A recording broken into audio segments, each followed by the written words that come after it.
가끔은 하늘을 보자. 삶이란 멀고 먼 목적지를 향해 긴 여행을 떠나는 것과도 같다.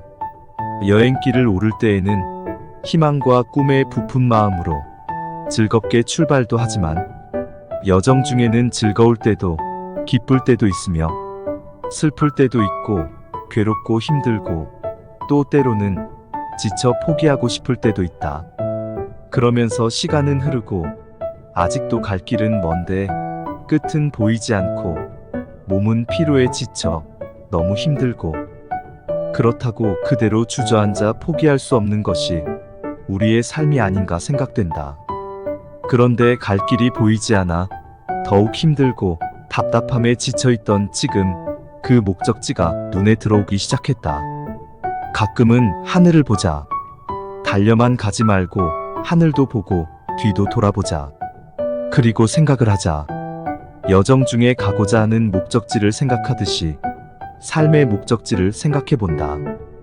목적지를 막연히 미래의 시간으로만 생각하는 것이 아니라 삶의 시간들이 지나갔듯이 앞으로의 시간들도 어느 순간에는 확실하게 닥쳐올 것을 생각하게 되면 삶의 끝은 현실의 시간으로 절실하게 느껴온다. 푸른 들판을 지나 멀리 보이는 산밑 자락에 가고자 하는 여정의 목적지가 보이기 시작한다.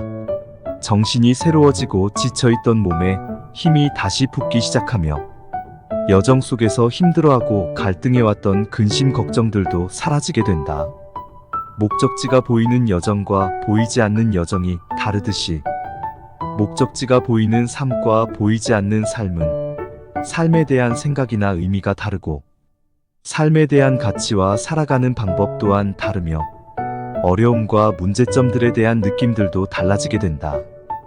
목적지가 보이지 않던 삶은 힘들고 지치고 막막하기만 했는데 이제 지쳐있던 몸과 마음에 다시 새롭게 힘을 얻게 됐다.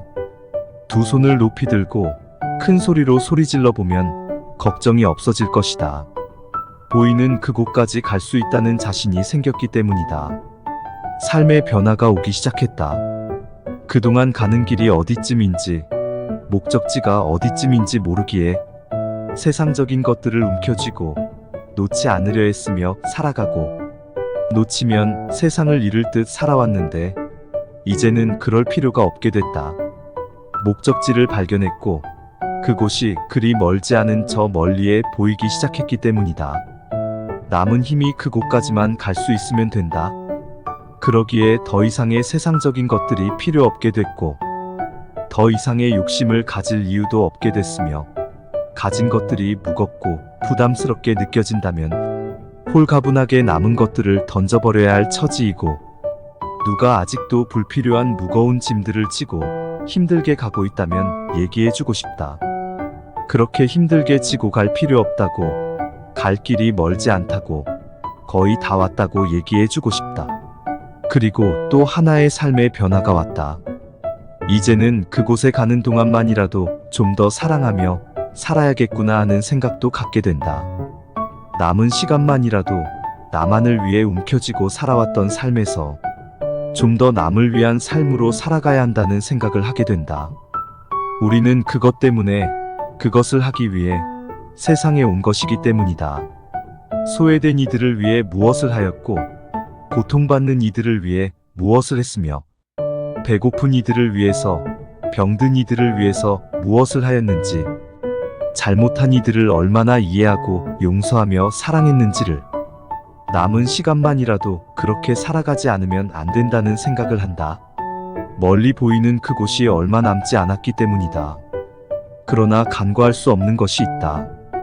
목적지는 보이는 사람도 보이지 않는 사람도 하루아침에 갑자기 그곳에 다다를 수 있다는 것 또한 잊어서는 안 된다. 지평선 너머로 멀리 목적지가 보일 수 있고 산모롱이를 돌아서 갑자기 나타날 수도 있다. 보이는 그곳을 바라보고 있으면 세상의 어떠한 욕심도 근심 걱정도 모두 사라지고 아무것도 아닌 것이었음에 미소 지으며 일용할 양식으로 감사할 수 있고 마음의 고요와 평안을 느끼게 된다. 가끔은 하늘을 보자. 그리고 여유를 갖자. 그러면 여정의 목적지가 보일 것이다. 목적지가 보이는 삶은 삶의 의미와 이유 또한 달라지게 된다. 가끔은 하늘을 보자.